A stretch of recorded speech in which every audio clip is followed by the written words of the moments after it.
My cat is trying to climb onto my computer as I am recording, which is not helpful. Hi everyone, welcome back to Rose Reading. I decided to start doing these reading wrap-ups every other month since I basically only have time to edit one-ish video a month right now, and this frees up some time for other videos. As always, I try to be as spoiler-free as possible in these wrap-up videos. If I have anything spoilery to rant about, it's usually a rant. I will let you know before I get into it. I also do my best to differentiate between things I loved or didn't like because of personal taste and more universal craft strengths and weaknesses, but you know, I'm sure there will be ambiguity on that at some point. Generally, I try to weight both in my star ratings. You will also probably be able to tell how much I loved or hated a book based on how much I have to say about it. Books I'm more neutral on, whether they are good or not, I tend to have less to say, although I try and focus mainly on print books for more in-depth reviews, and if something is a series, I'm not really going to be able to talk about it as much because of spoilers. Let's jump into it. I read 12 books in May, 3 audiobooks, 3 print and ebooks, 5 graphic novels, comics, or manga. These ranged from 2 to 5 stars, with most of them falling in this 3.5 to 4 star range that I like so much. The first book I finished in May, although I was reading this in April, was She Who Became the Sun by Shelley Parker-Chan. This one I gave 5 stars. I do want to say maybe consider going into this book blind because it unfolds in a really satisfying way. But also, here's the elevator pitch.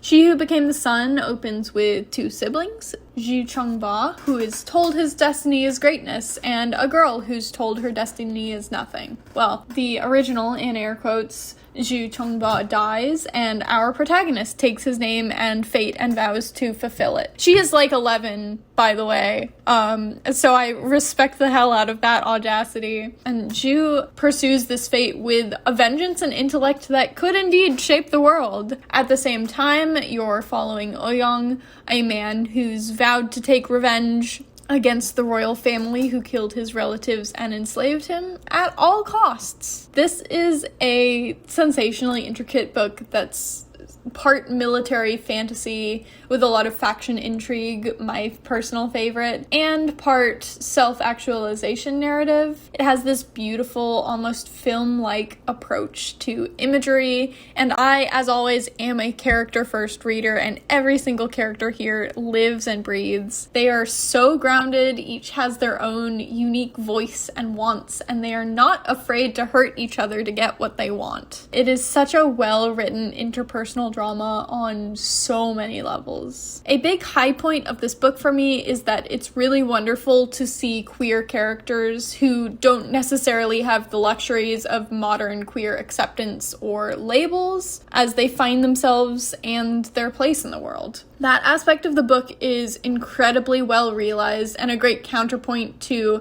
military fantasies that kind of hand-wave queerness as this is something that wasn't around as much back then. Really, my only complaint about this book was that the pacing was so tight that I wanted more small moments with these characters. So I guess I wish there was more of the book to read. I would highly recommend this book for anyone who likes an intricate story. My 2026 reading playlist songs for this one were Lotus by Cage the Elephant and Demolition Lovers by MCR. Next, I read The Complete Persepolis, the memoir of Marjane Satrapi's childhood and adolescence growing up in Tehran during the Islamic Revolution. I hadn't read a lot about this time period before and always like reading about people's lives. I found it especially interesting reading about Satrapi's struggles feeling like an outsider, perceived as too punk for Tehran and too conservative for France, where she moves to partway through the book. Though I didn't find the art style as engaging as some graphic novels I've read, this book was very good and well worth a read, especially as the author has sadly passed away between when I read this book and when this video is coming out. My song for this one was You Keep Me Hanging On by Kim Wilde child, which gets referenced in the story. Next up, my first audiobook of the month, I finished Oathbreakers, which is the next book in publication order for the Heralds of Valdemar universe, which I am reading through right now. This is like book 5 of 47, and no, I don't know why I give myself tasks like this. I just decided to do it one day.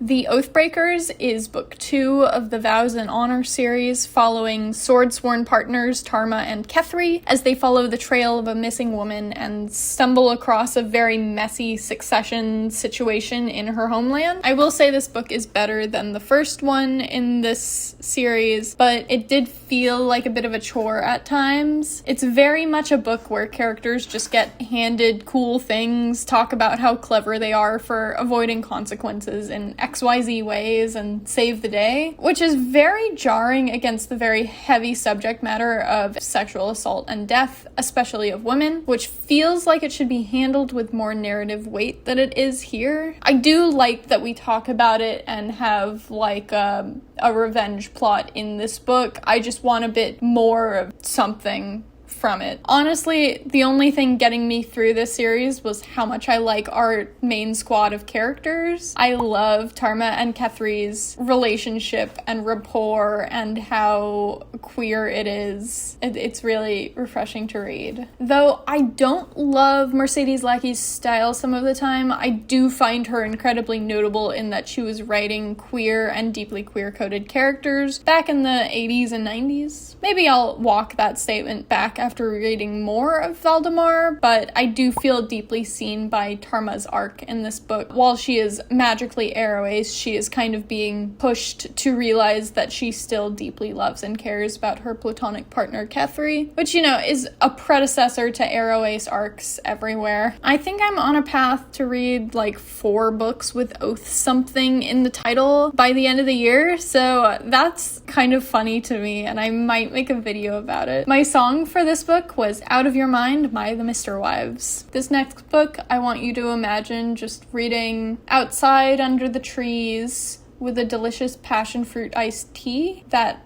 absolutely added to this experience. Roaming by Mariko Tamaki and Jillian Tamaki follows 3 19-ish year old girls on their trip to New York City. 2 of these 3 are childhood friends, and 1 is a new friend from one of their colleges.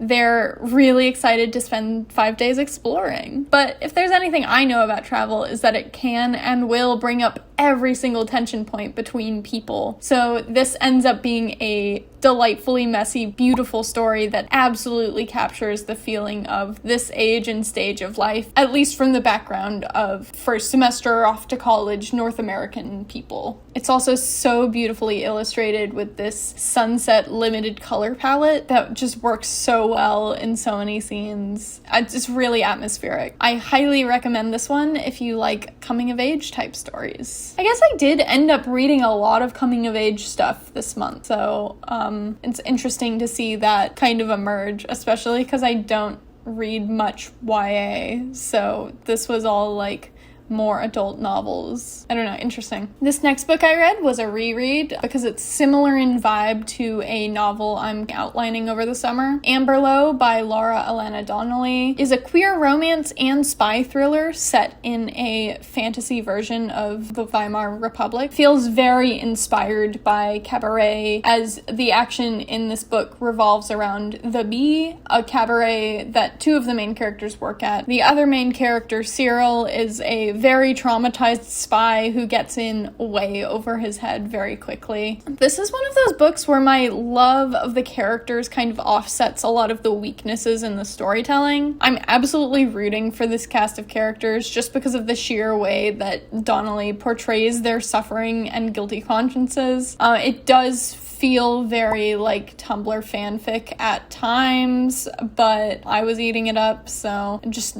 know that we get to that sort of melodramatic hurt comfort vibe a lot. Yeah, the character writing in this book makes me hurt when they hurt and cheer when they succeed. However, there is a lot of info dumping, especially in part 1, which somewhat pays off in part 3, but I would just be reading and the story would kind of grind to a halt for an explanation of very overly intricate geopolitics that probably could have been cut down on. There was also like a concerning amount of white characters touching people of color's hair. I am definitely not the best person to comment on whether that's fine or not in the context of the book, but it was notable to me that it just kept happening in this story. I read a review on Storygraph by E. Lace that said the politics of this book are very 2017 and don't really meet the moment of 2026, which I do agree with. I definitely enjoyed it less upon reread, particularly in that Cyril's actions are far more unforgivable to me these days. But 3.5 stars, it's fine. My song for this one was Ashes by Fantagram.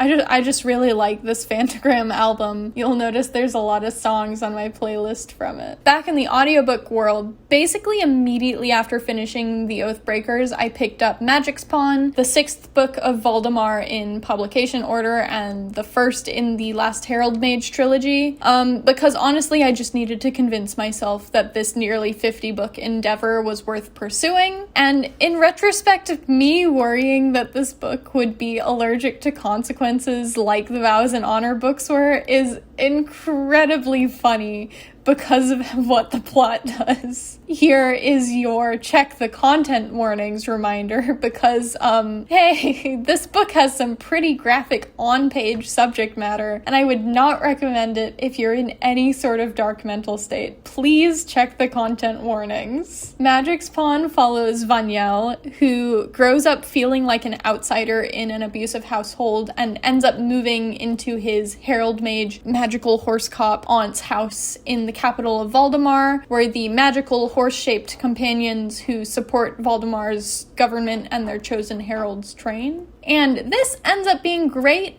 and disastrous for him in the long run. Vanyel is a character who I very instantly fell in love with. He's this very complicated, messy baby gay. He has a goth phase. He starts drama like constantly, and I am just looking forward to seeing more of him. I do gravitate towards these very isolated characters. I like them a lot. Mercedes Lackey, again, does kind of skip from pivotal moment to pivotal moment in this story. Something I think was just far more standard in fantasy when this book came out. I find it jarring though, especially in that we're really not getting into the characters' heads in the way that I like to. I'm also starting to notice what I termed the, quote, Mercedes Lackey characters discuss the thoughts and feelings of another character 100% accurately behind closed doors TM scene, which I am starting to have less and less patience for. I do think they are more believable in this series than in the Arrows of the Queen series, but I think I do have to blame the Valdemar books for this fantasy naming trend of naming all the books in a series very similar and mix-upable things that don't fully have much to do with the actual content of the book, which is not my favorite. As a Robin Hobb fan, I have a lot of thoughts on this naming trend. I did have a really good time with this one overall. 4 stars. My song for this book was Proof by Sohn. Also, I recently signed up for NetGalley, which is a very big way that publishers get reader reviews in advance of publishing, and a way for me to read books early. I have been trying to read a bunch so that my approval rating doesn't dip so dramatically every time I get approved for an arc. If you've ever started a NetGalley account, you know. I feel like I'm decently well situated to review graphic novels as well as speculative fiction, so I'll be doing some more of that going forward. These segments are going to be me reading my NetGalley reviews, so if you've already seen my short for this, it's the same. It's the same review. I was provided a free advanced copy of Derek Kirk Kim's Royals by NetGalley. It follows twins Paul and Castor as they use their twin telepathy hijinks to win a poker tournament in Seoul, Korea. Unfortunately, that gets them pulled into a larger scheme with the gang that catches them red-handed. This reads like an action movie, and I had a lot of fun reading it. The art style is very clean and dynamic. The fight choreography is varied, and it's always clear to me what's going on. The setting of Seoul was so vibrant in the first half of the story that I was a little disappointed to move into the more generic churches, roads, airports in the second half. I also loved the differentiation of languages and also telepathy in the first act to establish the conflict between Castor and Pollux. Twins having magic feels like an overdone trope at times, but I think it works well in the scope of this story. And though the humor didn't work for me, I know this is a very popular humor style, especially in comics, and I think it'll make readers smile. Overall, I enjoyed the first half more than the second, but had a great time reading this book. Made for a really nice afternoon. I gave this 4 stars on NetGalley and 3.5 stars on Storygraph. 2 of my favorite novella series put out new entries in May, and I felt very spoiled.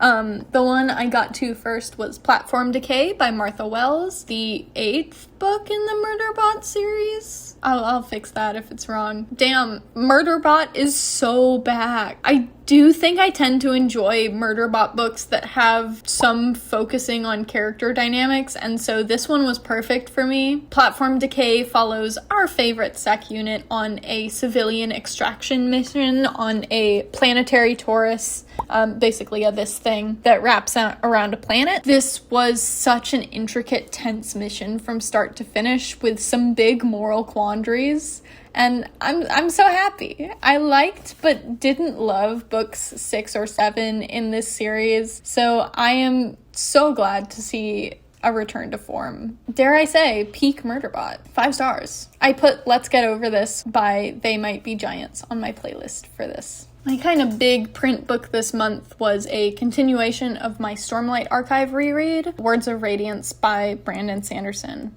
This is the second book in the Stormlight Archive series, and it follows our main cast of characters in this years-long war that's taking place on the Shattered Plains, which are these, like, giant plateau chasm system. There's assassins running around, we're working against a ticking clock, and there is lots and lots of intrigue. I really respect Sanderson's world-building sensibilities in this series, and have enjoyed really being able to focus on that on reread, now that, I know what's gonna happen. This book takes a step back from the front lines of this war that's going on and kind of explores the forces behind it that are making it tick. I was a little disappointed in this book by Sanderson kind of hand-waving a lot of the war commentary he did in book 1 by being like, oh yeah, that was just one bad actor, the rest of these guys are okay-ish. It's definitely not totally dismissed in the narrative, but I just feel like we could have waded further into that, but chose not to. I don't know, at all times I'm just reminded that I'm far more lefty than Sanderson is, so, At the same time as all that, we're learning more about Shallan's backstory as she tries to reinvent herself in this new setting she finds herself in. And I stand by what I said about book 1. Shallan has been a very rewarding character to reread. She has so much hidden depth, and I actually recognize some of the Ghostblood names now. Some of them. Oh, also Kaladin and Moash are here, and they're one of them is choosing violence and the other one is choosing honor or whatever.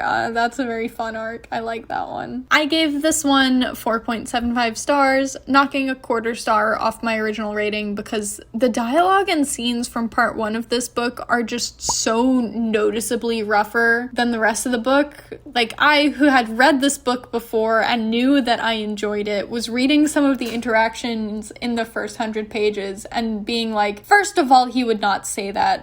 Second of all, is this book secretly bad? Fortunately, the rest of the book is pretty awesome, including maybe one of my favorite fight scenes of all time, with some absolutely standout mystery elements. So, yeah, you could really say this book is like a boon on the fictional world. I just activated at least 3 sleeper agents with that. For this one, I added Heathens by 21 Pilots and Cut the Bridge by Linkin Park to my reading playlist. Disclaimer, at this point in time, my Animorphs reviews are going to lightly touch on spoilers for about the first 5 to 10 books in the series. You can skip ahead to this timestamp to skip. Animorphs 31, The Conspiracy, is from the perspective of Jake, the Animorphs leader, as things come to a head with his brother Tom, who is controlled by a mind control alien slug guy, when they have to make a sudden trip that the alien controlling Tom cannot take. It's a very tense back and forth as Tom becomes a bigger and bigger threat to Jake's father, and the whole time Jake is crashing out about it and not really making good decisions, which is bad because, like, these kids' only chance at winning this war relies on them not drawing attention to themselves as like the main combatants. This book is a very good contrast to the reunion, the previous book, in like the differences between how Jake and Mariko tick in a very similar situation. But the reunion is definitely the better book. Still, a good time, 3 stars. I did it. I caught up on Witch Hat Atelier. This was volumes 13 and 14. We're getting towards the end of the Silver Eve storyline here, and I really loved seeing Agatha get her moment here. There's some new intrigue going on with Aesthys, one of the witch cop leaders, which I am looking forward to finding out more about that. As always, the creative problem solving in this series is pretty peak. I'm sad that I'm caught up on the volume releases, but it was a good time all around. I gave these 2 volumes 3.5 stars and 4 stars. A quick sidebar. In May, I participated in With Cindy's 2026 Asian Readathon. Fun fact, She Who Became the Sun fit the vast majority of these prompts. Here's what I ended up going with to fit the prompts. I read like 4-ish books for this. That was a fun time. Highly recommend checking that out, either to get book recommendations for the rest of this year or next year when May rolls around once again. June. I read 12 books again in June. 2 audiobooks, 6 print and ebooks, and 4 graphic novels or manga. I had like 1 book in every star rating except the 4-star books, which just got most things. Pretty average reading month, honestly, but it's notable that I didn't have a big reading slump like I usually do in June. Still, I don't think I finished what I would call like a more ambitious book, so maybe I just pivoted. My reading playlist, which I usually make as the year goes on, is in ruins right now, and I need to take some time to catch up. So some of the books in this video do not have songs, and it's fine. I'm fine. Anyways, first up for June was the 7th book in the Singing Hills cycle, and what I believe is the first book chronologically. Not sure. When all 10 of these are out, I do want to try and read them in chronological order, because I think that would be a fun reread. A Long and Speaking Silence by Nghi follows Cleric Chi, fresh out of their novice ship and struggling to find their voice as a full cleric of the Singing Hills Monastery. The Singing Hills Monastery is essentially an association of archivists whose job is to sort of go out and record stories and folklore and the things that would be lost if not archived. Chi is working in a restaurant in the town of Lun Tien because their wallet got stolen and they need to wait for more funds to arrive. While working at this restaurant, Chi stumbles into a mystery they can't stop picking at, and also gets to know many refugees taking shelter in the town after their own town was hit by a typhoon. It's a book about refugees and refugee stigma, being away from home for the first time, and making the best of non-ideal situations. I don't know, it's still Singing Hills, but this entry just kind of didn't hit the same as prior entries in this series.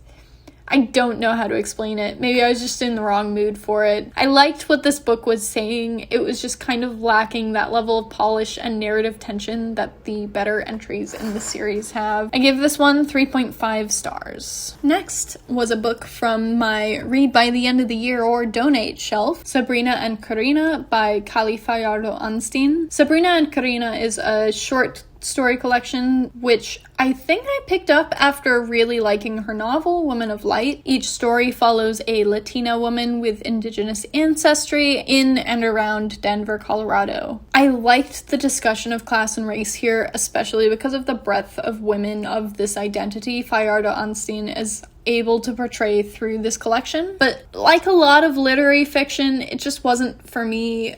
American literary fiction short stories, and specifically debuts, tend to have a very palpable, I went to grad school feeling that turns me off. the story structures just feel very homogenous and dissatisfying, especially when read back to back in a collection like this. A lot of purple prose, a lot of juxtaposing anecdotes, and I don't know, I've seen this type of story done well, but it's not usually to my taste, and there's nothing this book can really do about that. Despite the diversity of characters that Fajardo-Anstine portrays in this collection, a lot of these stories were lacking the unique character voice that I liked a lot about her novel Woman of Light, which probably disappointed me more because I didn't realize this came out before that novel. I don't like going back and reading authors' debuts if I've read a later novel or book by them. So this was just an L for me and my decisions all around. I think the story Sisters was my favorite here. It follows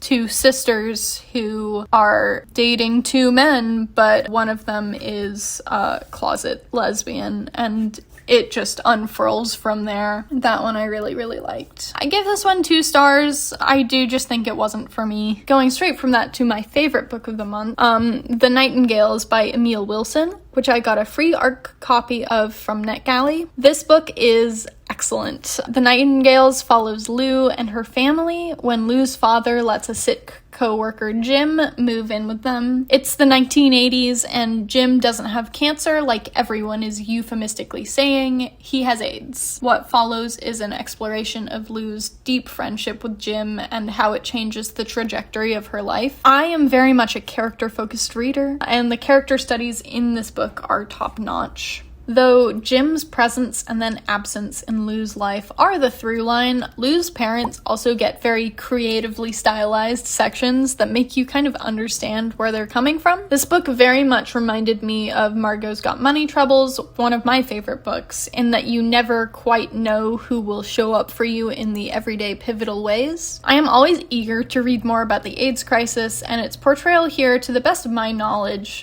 from reading stories of the time, I was not alive back then, is very accurate while still centering Jim's story. The illustrations are an absolute standout here. They use a sketchbook or collage format to give an impression of each scene and the characters' reactions. I especially loved when multiple angles or expressions from the same person were shown on the same page, which did a great job of portraying complex emotions without words. Great story, its words and illustrations synergizing to make something better than either could be alone. So exactly what I'm looking for in a graphic novel. I gave this one 5 stars. Then I moved on to more Animorphs. I realized at some point that I had skipped one of the Megamorphs books, which are longer and have POV chapters from all of the 6 main characters. Elfangor's Secret by K.A. Applegate follows some time travel alternate history shenanigans when one of the enemy alien army Yeerks gets a hold of a time machine. It's an interesting concept, but I felt like the shifting POVs alongside the perspective jumps just made this plot really hard to follow. There were some good character moments from all the characters, especially as they come face to face with human wars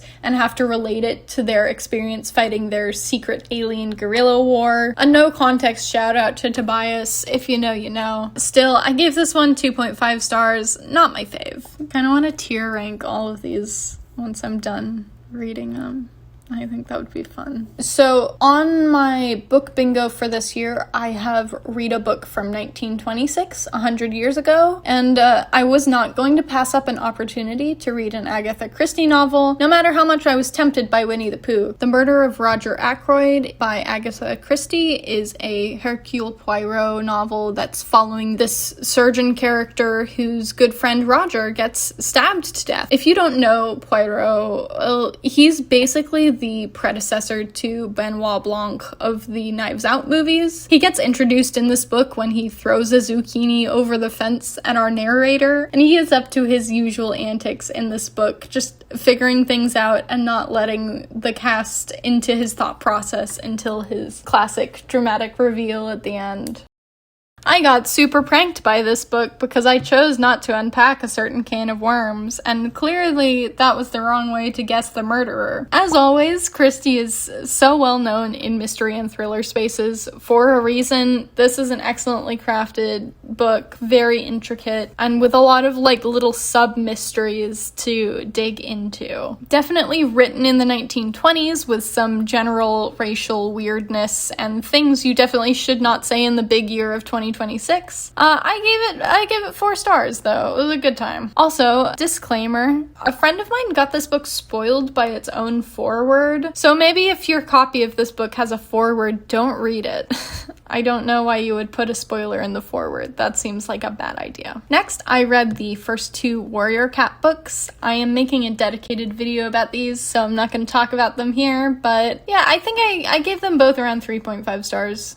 They're pretty good. My second and final NetGalley review for this month was For the King by Carissa Weiser. For the King is about Arthur and the people who made him what he is, the chaos surrounding that, and what it takes to cement a kingship. It follows a host of characters from Arthurian legend, and what emerges is a magical, complex, and human tapestry. This book is great for what it is, provided that you go into it expecting a book more in line with a new translation of the Iliad or the Odyssey than some of the mythology reimaginings that are conforming a story to a more modern mass appeal storytelling style. Nothing wrong with those, they're just not what this book is. The foreword is definitely necessary in that regard, and it set my expectations very well, which might make this review sound negative, but no, I think For the King does an excellent job at what it sets out to do, and I had a great time with it. This book stands up very well against other modern-ish retellings of Arthurian lore that are trying to be truer to the source material, such as The Once and Future King, and I liked this one more. Thematically, prophecy makes up a huge portion of the book, and I loved the exploration of the different characters' approaches to it. The debate between control and balance, meddling and acceptance